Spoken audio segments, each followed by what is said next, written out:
Good morning poker. Aujourd'hui, nous allons parler du leak numéro 16, le fait de ne pas s'adapter aux jeux et aux mises sur les pots multi-way, notamment post-flop. Des pots avec deux ou plusieurs adversaires. De nombreux joueurs ont ce biais et il est lié d'ailleurs au fait de slow player ou de miser de la même manière que si on était en heads up.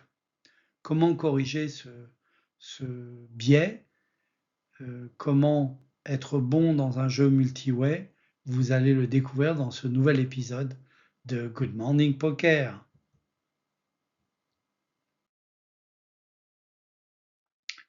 Multi-way, qu'est-ce que ça veut dire? Quand il y a plusieurs joueurs dans le coup, il faut être beaucoup plus prudent.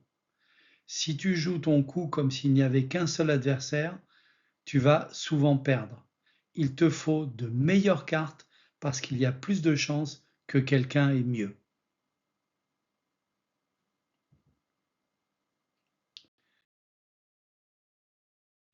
Confusion courante sur les pots multi-way. J'ai top pair, donc je suis devant. Faux. En multi-way, top pair est souvent battu. C'est pour ça qu'il ne faut pas laisser rentrer trop de joueurs au flop et donc avoir une tactique extrêmement agressive pré-flop pour se limiter en heads-up. C'est pas grave, je peux bluffer comme au heads-up. Faux. Les bluffs marchent d'autant moins bien qu'il y a plusieurs joueurs.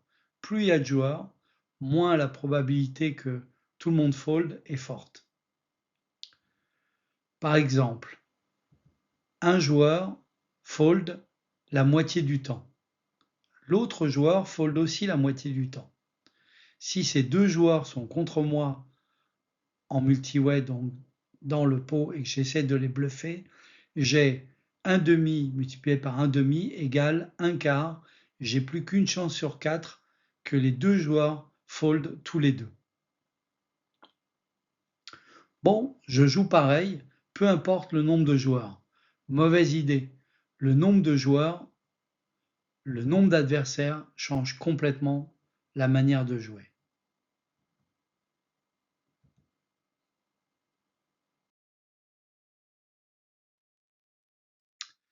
Voilà 3 exemples concrets.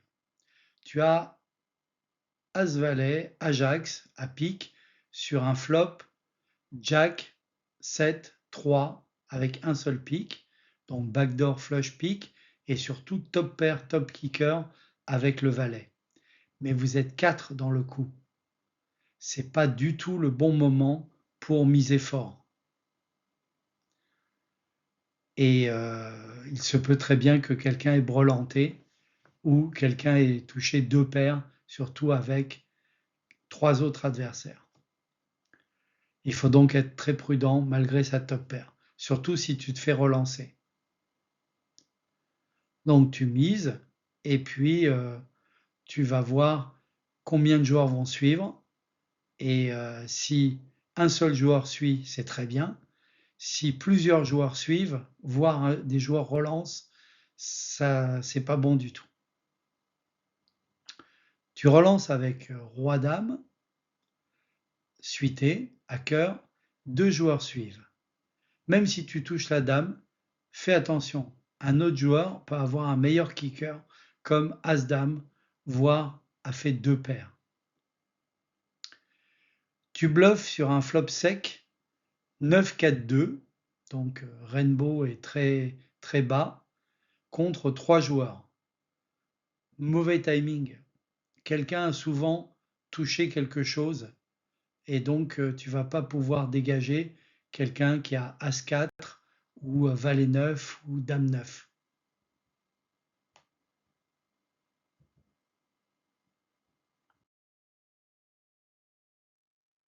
Comment exploiter le défaut de repérer un joueur qui ne s'adapte pas au multi-way? Eh bien, lorsque tu es dans un pot multi-way, tu observes qu'il mise trop light avec des mains moyennes.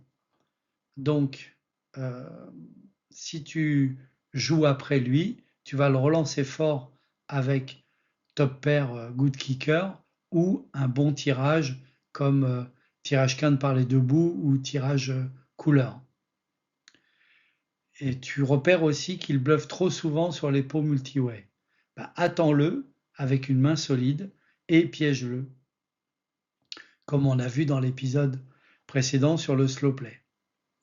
Il surestime la top pair. Attends une main plus forte, comme deux paires. Par exemple, sur un flop As-8, 4, il va miser, et toi tu as As-8, et lui il a par exemple As-Roi ou As-Dame. Et donc, tu vas attendre qu'il mise, et puis tu vas ensuite repayer turn, et finalement tu vas value encore river, tu vas avoir 3 barrels de value contre lui. Au passage, on aura perdu d'autres joueurs qui n'auront pas fait deux paires ou un brelan.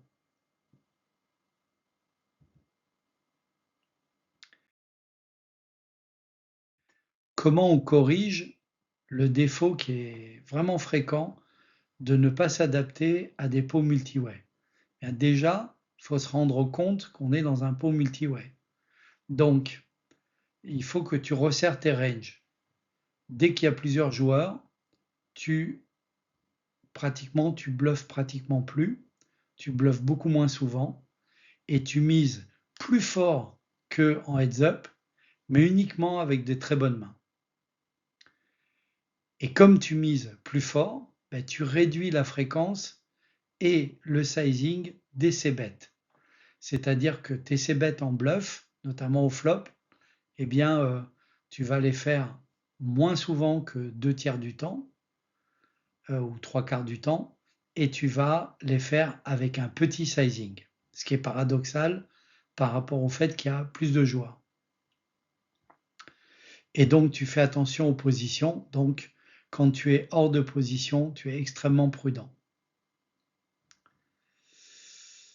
Voilà pour la correction. Et c'est essentiellement de se dire, on est dans un pot multiway, donc je fais attention. Moyen mnémotechnique pour les pots multiway. Multi, c'est les mains ultra légères, très irrationnelles. Ça veut dire jouer des mains faibles en multiway, c'est irrationnel, c'est pas correct. Retiens simplement que plus vous êtes nombreux dans un pot, plus il faut être fort. Le moyen mnémotechnique, donc, main ultra légère, très irrationnelle.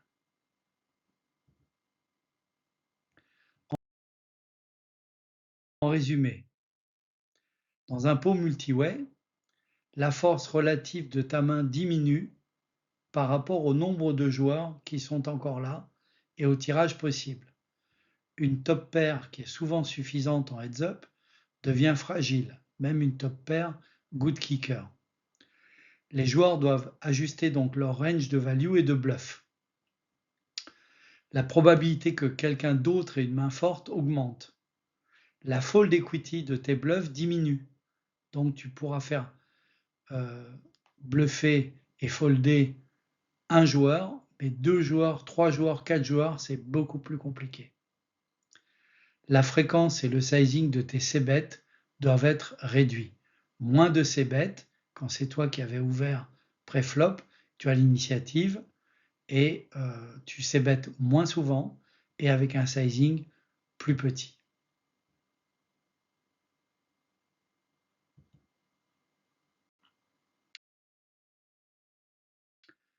Voilà, tu trouveras tous mes livres en français qui s'appellent Poker Instinct sur Amazon.fr.